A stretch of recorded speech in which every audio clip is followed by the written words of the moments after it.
जय हिंद मेरे प्यारे साथियों। आप सभी का मेरे इस नए वीडियो में स्वागत है। जैसा कि आपको स्क्रीन पर दिख रहा होगा कि आज हम जीडी के एग्ज़ाम से रिलेटेड जो हम सीरीज़ ला रहे हैं उसमें आज भारतीय संविधान स्टार्ट हुआ है। और भारतीय संविधान में अगर सबसे ज़्यादा क्वेश्चंस आपसे पूछा जाता है तो वो होता है कि भारतीय संविधान का प्रमुख स्रोत कहाँ से आया है। जैसे कनाडा से क्या लिया गया है, ऑस्ट्रेलिया से क्या लिया गया है, इंग्लैंड से क्या लिया गया है, या फिर आप कह सकते हैं कि राज्य के नीति निर्देशक तत्व कहाँ से लिए गए हैं, फिर प्रस्तावना की जो है परिभाषा कहाँ से लिया गया है, राष्ट्रपति के बारे में कहाँ से लिया गया है, ये सारी चीज़ें कहाँ से ली गई हैं इसके बारे में। साथ ही कितनी अनुसूचियाँ हैं, किस अनुसूची में किस चीज़ का वर्णन है, कितने भाग हैं, ये सब यहाँ से भाई मेरे 2 से 4 नंबर, 2 नंबर तो हम लिख दिए हैं कि 2 नंबर गारंटी आएगा ही आएगा, लेकिन 4 नंबर 6 नंबर तक का यहाँ से क्वेश्चन आता है। तो एक बार इस वीडियो को देख लीजिए, आपसे एक भी क्वेश्चन नहीं छूटेगा, इसकी मेरी गारंटी है। ठीक है, तो चलिए वीडियो को देर ना करते हुए स्टार्ट करते हैं। आप लोग जो है, आप लोगों को जितना भी PDF वगैरह प्रोवाइड कराया जा रहा है हमारे यूट्यूब चैनल के माध्यम से, आपको वीडियो मिल रहा है, और साथ ही साथ हमारे टेलीग्राम चैनल रोजगार विद साकेत 2371 के माध्यम से आपको PDF भी मिलता जा रहा है। जिन्होंने भी अभी तक हमारे चैनल को नहीं ज्वाइन किया है, रोजगार विद साकेत 2371 पर जा करके टेलीग्राम पर सर्च करिए और वहाँ पर उसको चैनल को ज्वाइन करिए। जल्दी आपके सभी सवालों का जेडी से रिलेटेड की मतलब SSF, खासकर SSF से रिलेटेड क्या पोस्ट है, क्या कुछ है, उन सभी का जवाब आपको इस सेशन में दिया हुआ है। ये हमारे यूट्यूब चैनल पर लाइव किया हुआ था, कुछ दिन पहले हम लाइव आए थे। अगले संडे हम फिर से, हाँ संडे के ही टाइम में हम आएंगे तो बता देंगे आपको, उस दिन हम आएंगे लाइव कुछ दिन के बाद इसी वीक में। आगे जो है चलिए तो हम अब स्टार्ट करते हैं। ठीक है,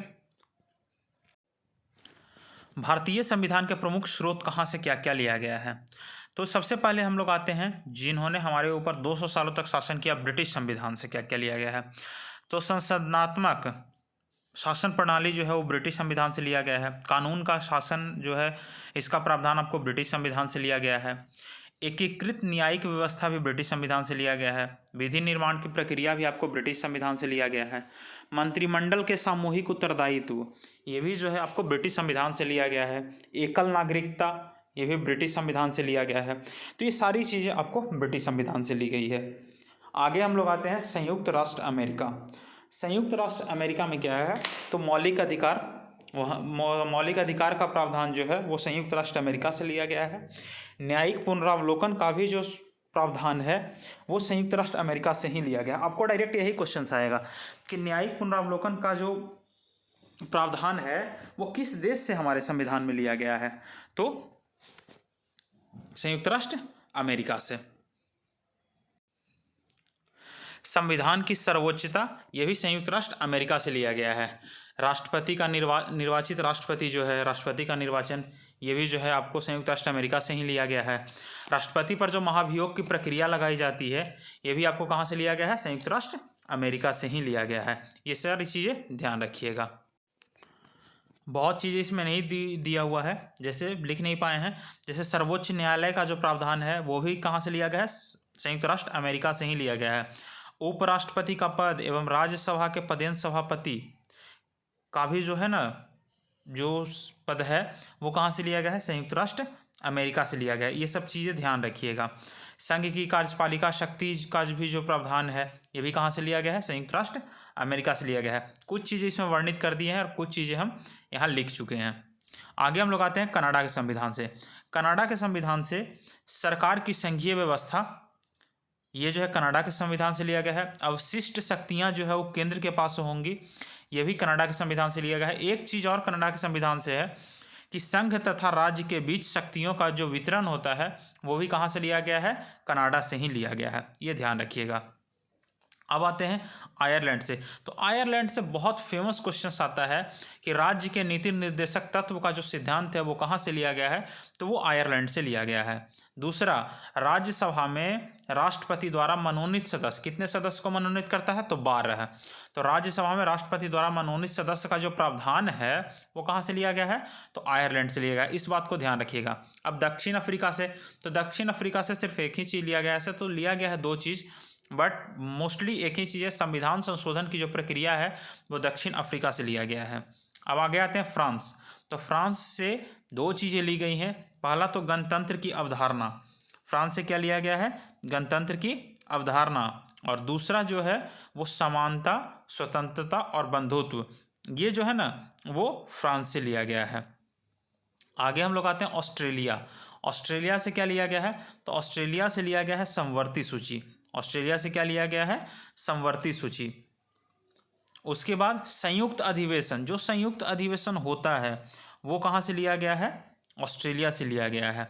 समवर्ती सूची का प्रावधान भी ऑस्ट्रेलिया से आपको बता ही दिए। उसके बाद जो है आपको प्रस्तावना की भाषा बता ही दिए। केंद्र राज्य संबंध, ये भी ऑस्ट्रेलिया से लिया गया है। ये ज़्यादा पूछता है, समवर्ती सूची ये आपसे ज़्यादा पूछेगा कि समवर्ती सूची का प्रावधान कहाँ से लिया, ऑस्ट्रेलिया से। अब पूछेगा आपसे कि आपातकाल का जो प्रावधान है, आपातकाल का जो प्रावधान है वो कहाँ से लिया गया है, तो वो लिया गया है जर्मनी के संविधान से। कहाँ के संविधान से लिया गया है, जर्मनी के संविधान से, आपातकाल का। अब आते हैं आगे, विधि द्वारा स्थापित प्रक्रिया। विधि द्वारा स्थापित प्रक्रिया कहाँ के संविधान से लिया गया है, तो जापान के संविधान से लिया गया है। कहाँ के संविधान से लिया गया है, जापान के संविधान से। आगे दक्षिण अफ्रीका से हम आपको बता ही दें कि दक्षिण अफ्रीका से क्या लिया गया है, संविधान संशोधन की प्रक्रिया लिया गया है। क्या लिया गया है, संविधान संशोधन की प्रक्रिया लिया गया है। आगे हम लोग आते हैं तो रूस के संविधान से। तो रूस के संविधान से क्या लिया गया है, मौलिक कर्तव्य लिया गया है। मौलिक कर्तव्य का प्रावधान कहाँ से लिया गया है, रूस के संविधान से। याद रखिएगा, मौलिक कर्तव्य 42वां संविधान संशोधन 1976 में सरदार स्वर्ण सिंह की अनुशंसा पर इसको संविधान में, मतलब मौलिक कर्तव्य को जोड़ा गया था, ये ध्यान रखिएगा। आगे हम लोग आते हैं, अब कुछ कुछ जो क्वेश्चन है वो ध्यान रखिएगा। संविधान की कुंजी या संविधान का श्रेष्ठ अंग किसको कहा जाता है, या भारतीय संविधान की आत्मा, ये किसको कहा जाता है, तो प्रस्तावना को कहा जाता है। ये बिल्कुल ध्यान रखने वाली बात है, इसको भूलिएगा मत, ये पूछता है। आगे हम लोग आते हैं, प्रस्तावना का आधार क्या है। तो प्रस्तावना का कई बार ये क्वेश्चन पूछा गया है कि प्रस्तावना का आधार है होता है कौन, किस आधार पर प्रस्तावना रखा गया था। तो पंडित नेहरू जो उद्देश्य प्रस्ताव पारित की, मतलब पेश किए थे, उसके आधार पर प्रस्तावना का जो आधार है वो पंडित नेहरू का उद्देश्य प्रस्ताव है। 42वां संविधान संशोधन 1976 के आधार पर हमारे प्रस्तावना में क्या क्या शब्द जोड़ा गया था, ये पूछता है क्वेश्चन। तो समाजवादी, पंथ निरपेक्ष और अखंडता, ये तीनों जो शब्द हैं वो कब जोड़ा गया है, तो ये तीनों शब्द जो है वो आपको 1976 में जोड़ा गया है। कि कौन सा संविधान संशोधन, तो 42वां संविधान संशोधन। कौन सा संविधान संशोधन, 42वां। लोकतंत्र कितने प्रकार के होते हैं, तो लोकतंत्र दो प्रकार के होते हैं, एक प्रत्यक्ष और एक अप्रत्यक्ष। प्रत्यक्ष क्या है, तो प्रत्यक्ष आप मान के चलें कि जहाँ पर जो हमारा जो सर्वोच्च शासक है उसका चुनाव जनता डायरेक्ट करती है, और अप्रत्यक्ष में क्या है कि सर्वोच्च शासक का चुनाव जनता के द्वारा चुने गए प्रतिनिधि के द्वारा होता है, वो चीज़ें हैं। आगे, सामाजिक, आर्थिक व राजनीतिक न्याय के इन तत्वों को कहाँ से लिया गया है, तो याद रखिएगा, सामाजिक, आर्थिक एवं राजनीतिक न्याय के इन तत्वों को लिया गया है कहाँ से, 1917 में जो रूस में क्रांति हुआ था ना, उससे लिया गया है। कहाँ से लिया गया है, रूस की क्रांति से लिया गया है। कहाँ से, रूस की क्रांति से। आगे प्रस्तावना में ये क्वेश्चन याद रखिएगा मेरे भाई, बहुत फेमस क्वेश्चन है और पूछता ही पूछता है, इसको सिर्फ ध्यान रखिएगा। प्रस्तावना में न्याय कितने प्रकार का है, तो 3 प्रकार का। कौन कौन सा, सामाजिक, आर्थिक और राजनैतिक। ये पूछता है आपसे, सामाजिक, आर्थिक और राजनैतिक।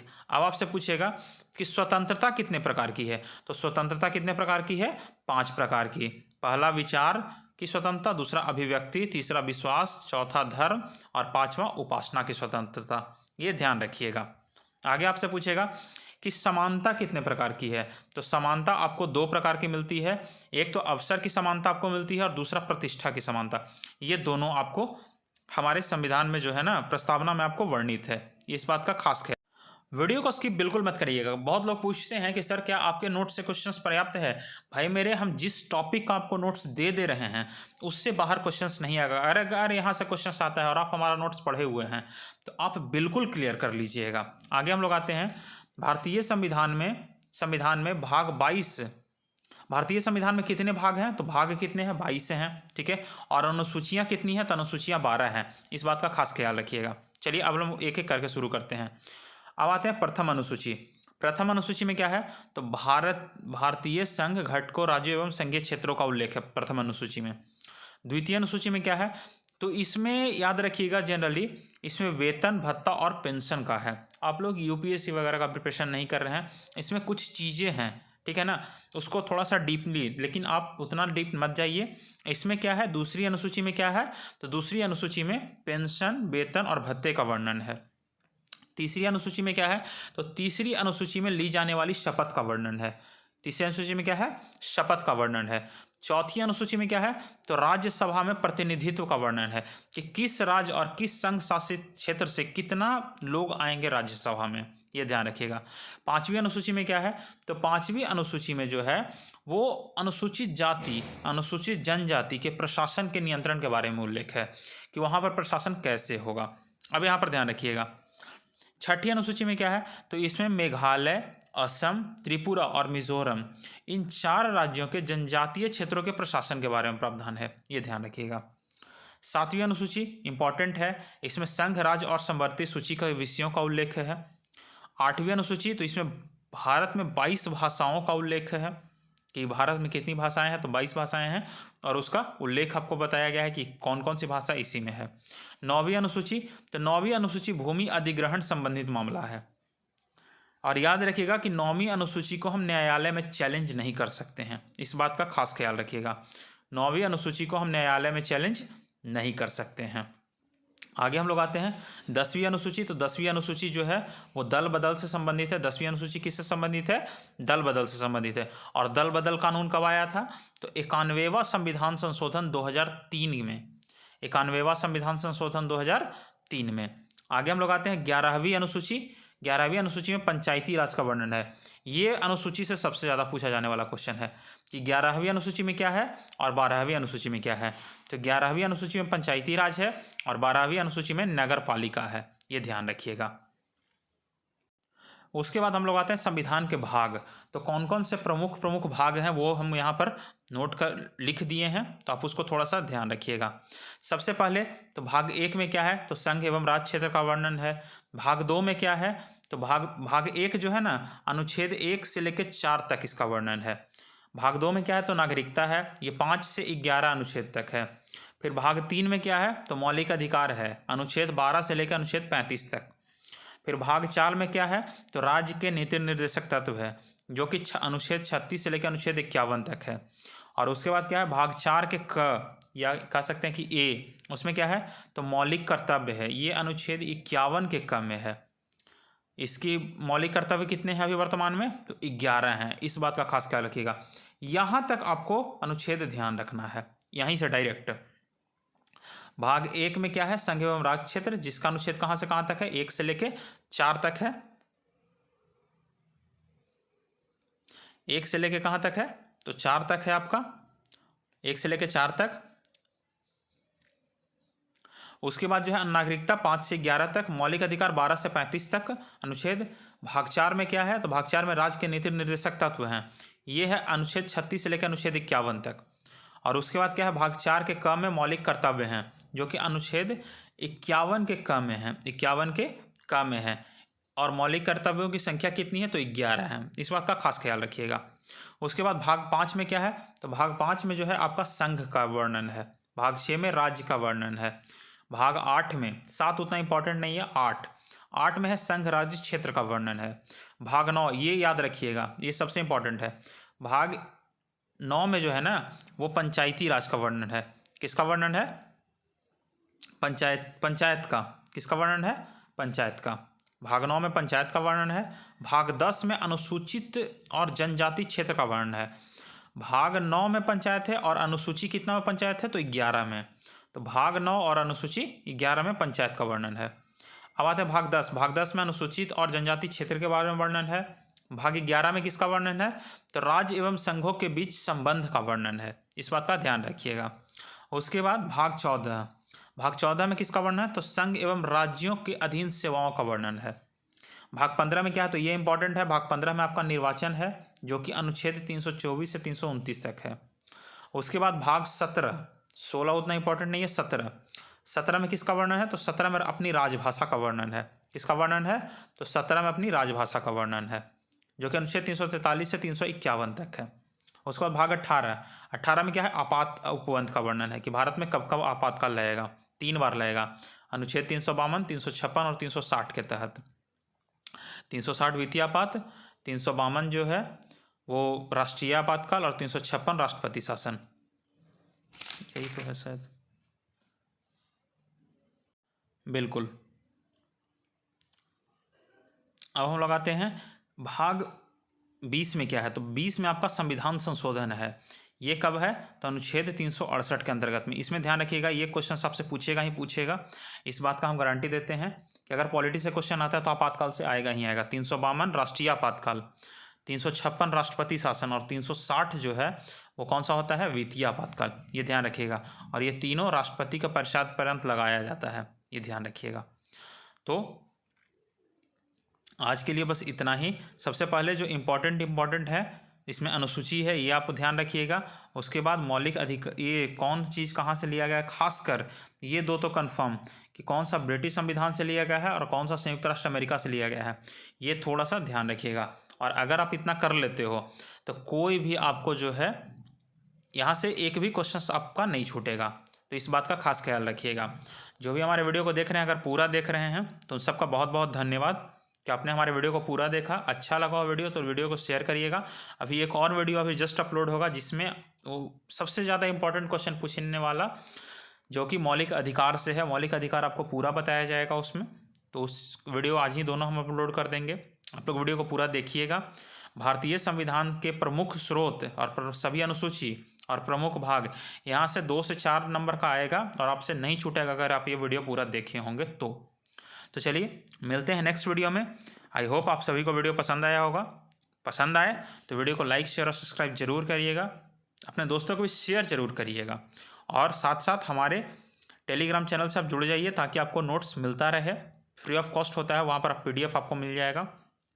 तो चलिए मिलते हैं एक नेक्स्ट वीडियो में, तब तक के लिए जय हिंद।